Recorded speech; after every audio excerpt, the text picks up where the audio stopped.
That was by far the biggest group of individuals with hearing loss that I have ever spoken in front of.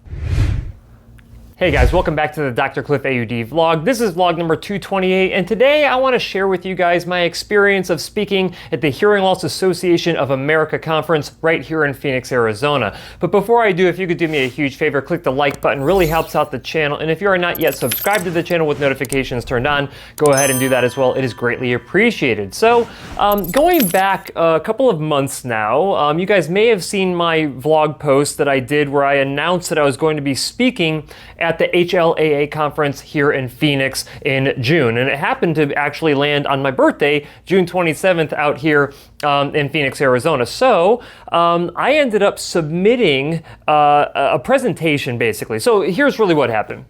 I had a viewer of the channel who reached out to me and said, hey, I'm going to be attending the HLAA convention. It's in Phoenix. Didn't know if you're aware of that. And I'm like, well, yes, I was. And she's like, well, you should be submitting a proposal to go speak. It'd be cool to hear you speak in person. And I'm like, you know what? That's really not that bad of an idea. So the unfortunate thing is that the application deadline had actually passed. So what I did is I sent out an email to HLAA and I said, hey, my name's Dr. Cliff Olson. I did not actually submit an abstract to be able to present at the conference. Would it be okay if I submitted one late? It'd be really cool to be able to speak at your conference, you know, and I do a ton of YouTube videos where I'm speaking to individuals with hearing loss, so it'd be really cool to actually go to your conference because it's mainly people who have hearing loss that are going to be in attendance, and that's kind of my sweet spot for talking to people.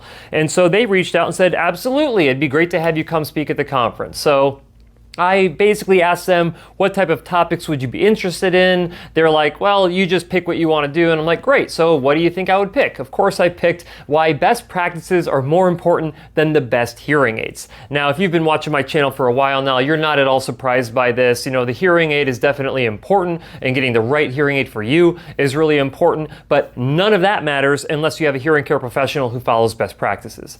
So I submitted that. They thought it was great. I ended up, again, speaking on my birthday. They gave me an hour and 15 minutes to talk, and it basically kind of went like this.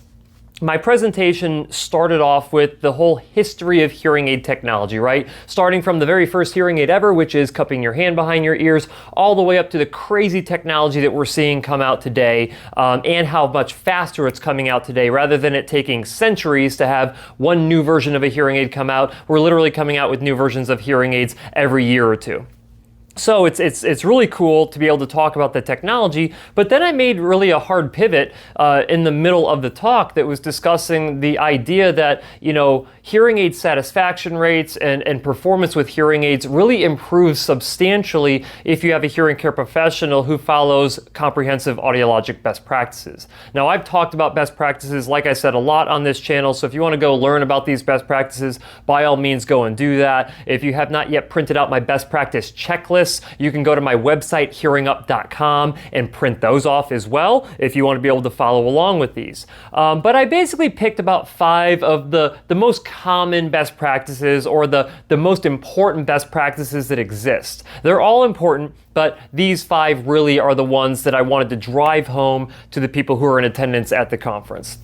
The first one was actual speech testing, but doing recorded speech testing. If you want to be able to take results from a particular clinic and go to a different clinic and get tested again and have the ability to compare those results, you have to do it with recorded speech. A lot of places out there will do live spoken speech where the person who's testing you is actually verbalizing the words for you to repeat back to them, and that is not a reliable way to do this type of testing.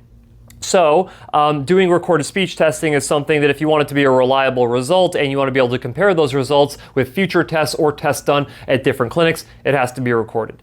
The next thing that I talked about was speech and noise testing. So speech and noise testing is basically our way to identify how much separation of speech you need from noise when you go into a background noise setting for you to be able to understand speech when people are talking to you. The way that we do this is there's a variety of tests for this, but one of the ways that we do this is that you get recorded sentences played to you. You have to repeat those sentences back, but there's a growing amount of background noise with each sentence, so it makes it harder and harder. Then we were able to calculate what is known as your SNR loss score, or your signal to noise ratio loss score, and that is that amount of separation that you need in decibels of the speech over the background noise. Now, if we don't do that test, we have absolutely no idea how well you should expect to perform in background noise with your hearing aids. That's why it's so critical, because if you're struggling in background noise, we don't know if it's just your inability to do so without using an assistive listening device, or if your hearing aids are just not set up the right way to function in a noisy environment. So you have to make sure that you have speech and noise testing done at, ideally, your initial consultation for hearing aids. Then the next thing I went into is a discussion of the need for diagnostic testing done on your hearing aids themselves, and we do this with test box measures. This is where we actually put your hearing aids into a test mode setting, put it into a test box, play a calibrated sound through the hearing aid, and measure all of the outputs of that. And we look for the output, gain, distortion levels, and noise levels of the hearing aid. And all of those numbers that we get on this particular test, the hearing aids have to function within a certain tolerance range. If they're outside of the tolerance range, either above or below, it means that the hearing aid is not mechanically functioning the right way, and it needs to go back to the manufacturer for repair. If your hearing care professional is not doing that particular test, then there is a large percentage of their hearing aids that they're actually dispensing and fitting on their patients that are not mechanically functioning the right way. And I don't care what you do programming-wise with that hearing aid, it will never sound good if you do not have the hearing aid meeting manufacturer specifications. So test box measures is an absolute must. The next thing I talked about, which none of you will be surprised about, is real ear measurement. Real ear measurement is the only way to verify and know whether or not your hearing aids are meeting your hearing loss prescription. We do this by using probe microphone tubes inside of your ear canals, play a calibrated sound to you, and measure that amplification level inside of your ears after it's been amplified by the hearing aids. Then we look at it on a screen and we see if the amount of sound that we're measuring inside of your ears is matching your hearing loss prescription. If it's not, we have to adjust the programming software for the amount of amplification you're receiving in order to hit those prescriptive targets. This is probably the biggest video that I ever made initially early on with my YouTube channel, is the importance of this particular test, but not just the importance of doing it the right way so you actually get ideal benefit with your hearing aids. But if you are going to a hearing care professional who's not doing real ear measurement at the very first fitting appointment of your new hearing aids, then they are not doing it the right way, and you probably need to find a different hearing care professional. And then, of course, the last one that I talked about was validated outcome measures. Now, validated outcome measures are usually done in the form of questionnaires, but those questionnaires have been validated through research. So it can't just be like, how do you think you're doing with your hearing aids?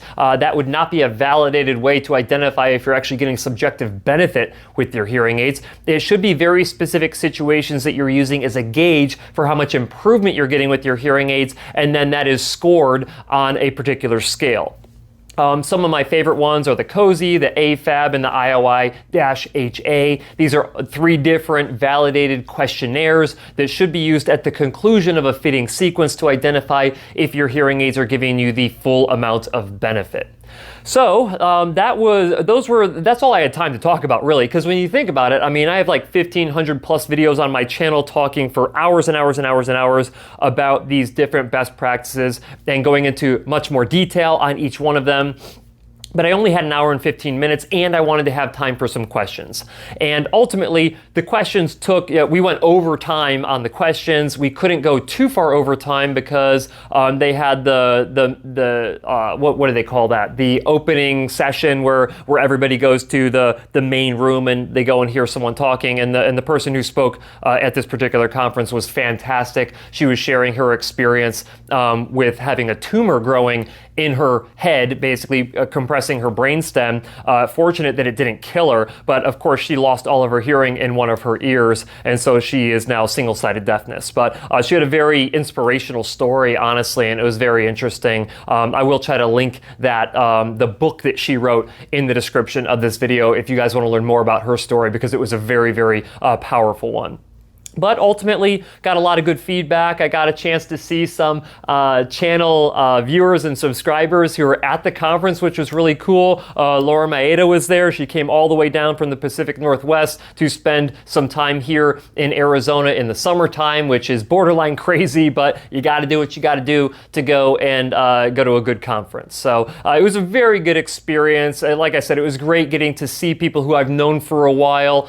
Juliet Sturkins was there. I got to see Barbara Kelly with HLAA and a variety of other individuals, which was really, really cool and a great experience to go through. But nevertheless, if you guys enjoyed this discussion here today, I did not actually record the full session of HLAA, but I would imagine if you were to be a member of HLAA that you might actually be able to get access to the talks, because it was in my opinion, of course, it was a very good one. But I will also link HLAA down in the description of this video. But as always, guys, I will see you next week.